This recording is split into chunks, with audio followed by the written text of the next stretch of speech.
So, Fred, what are some examples of misleading, lying, and hiding things from like that a person can do at the formation of a new relationship with someone? Well, the most obvious ones are not being entirely clear about somebody's status. We know examples of people who are married or in a relationship, but they don't disclose it, or they disclose it in a misleading way. I'm in a relationship, but it's sort of ending and it's over. We got problems. We're going to break up one of these days. So I'm sort of available, well, pretty much available, but not quite available. Other examples can simply be when it comes to work.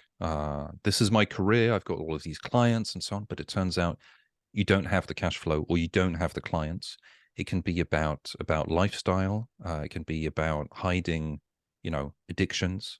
It can be about behaviors that people are not proud of and finding excuses for it. There are many, another part, of course, would be past relationships, the types of relationships, the quantity of relationships, and so on. Another one simply is people being deceitful about even their age or their nationality or the background or where they went to school.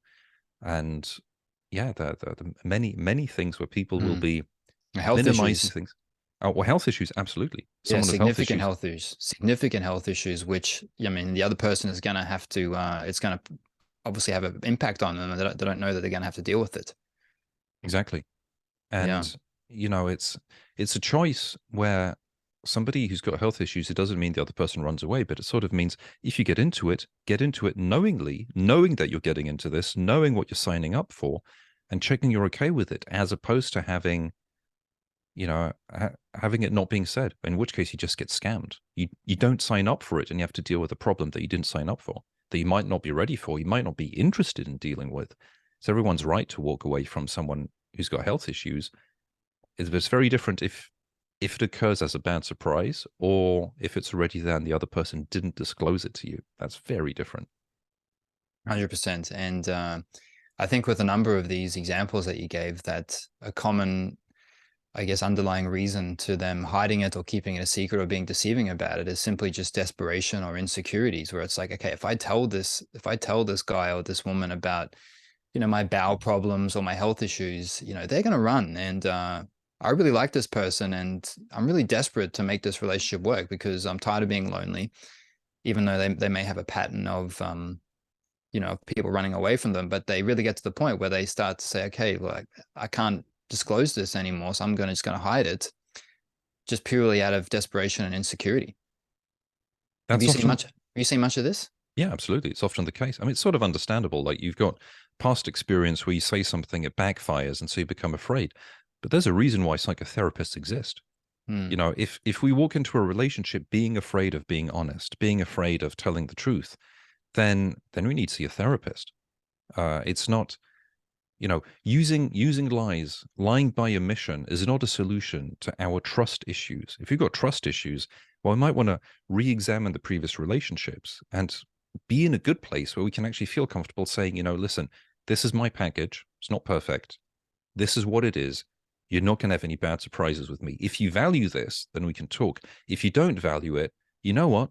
I'm wasting this on you simply because I'm willing to be honest, and not many people are willing to be honest. It's a small percentage. And the crazy thing is, if people are honest about the package, many other people will say, I can deal with that issue.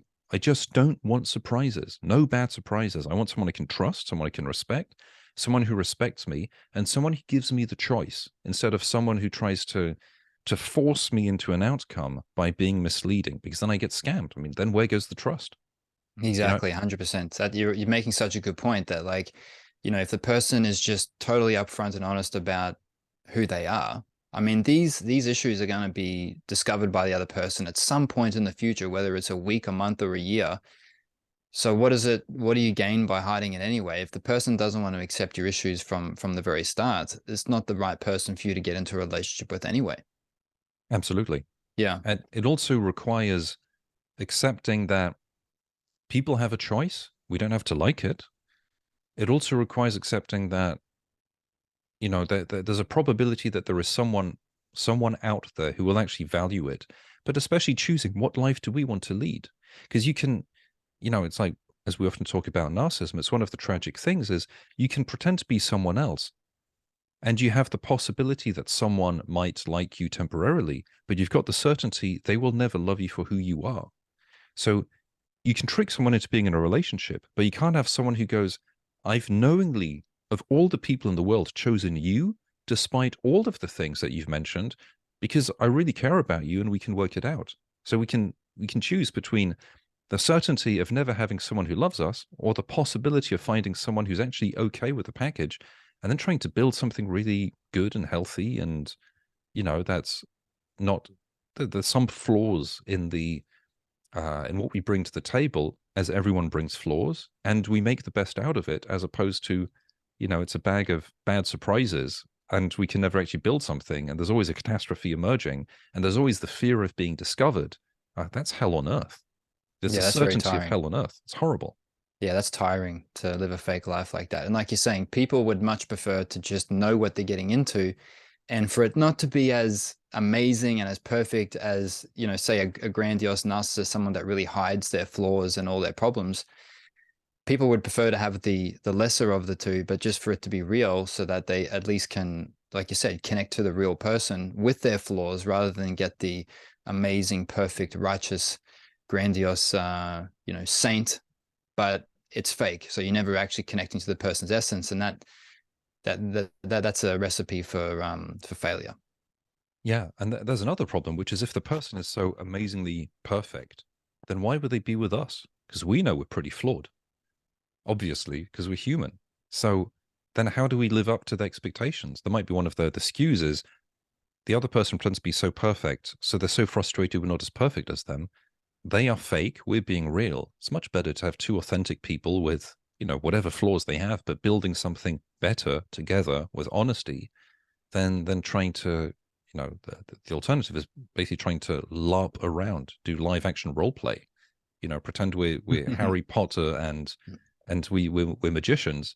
We can do that, but it's not a very satisfying life versus actually living a real life and building a real relationship and really growing and really experiencing life for what it is, as opposed to just a dream. Yeah, shared fantasy. Yeah, and I think you're touching on a key point there, which I think we could talk about another time. But it's like you said, it's about if an individual has some deep insecurities and some self-identity issues, then they could be more likely to accept and to really be impressed by the other person's cover-ups and lies, and over, I guess, valuing themselves and idealizing themselves, because they really need that partner to, I guess, boost up their own self-identity and their own ego, which will obviously cost them a big price down the track. Absolutely. There's a big mirror part. Is once we've gone through the cleaning out of the noise and the trash, we're much less tolerant of it in others. It's just much easier to say, no games, just tell the truth. That's it. Yeah. And it's a good filter actually to start a relationship of, I'd like to build a relationship based on truth. There's going to be some ugly stuff we bring to the table. We see if it works for us or not. If it does, then we move forward. If it doesn't, it's fine. There's no problem. It means being okay walking away from the situation, not needing to find an outcome together, just simply being honest. And it's a great filter. It gives a lot of power. It also means we're in a place where we're okay. And, all of us have gone through things that are a bit tough. So either we work on it, we cleanse things out, or we pretend that it's not the case. But it's like having trash in the house. You can pretend it's not there, but at one point it starts smelling pretty bad.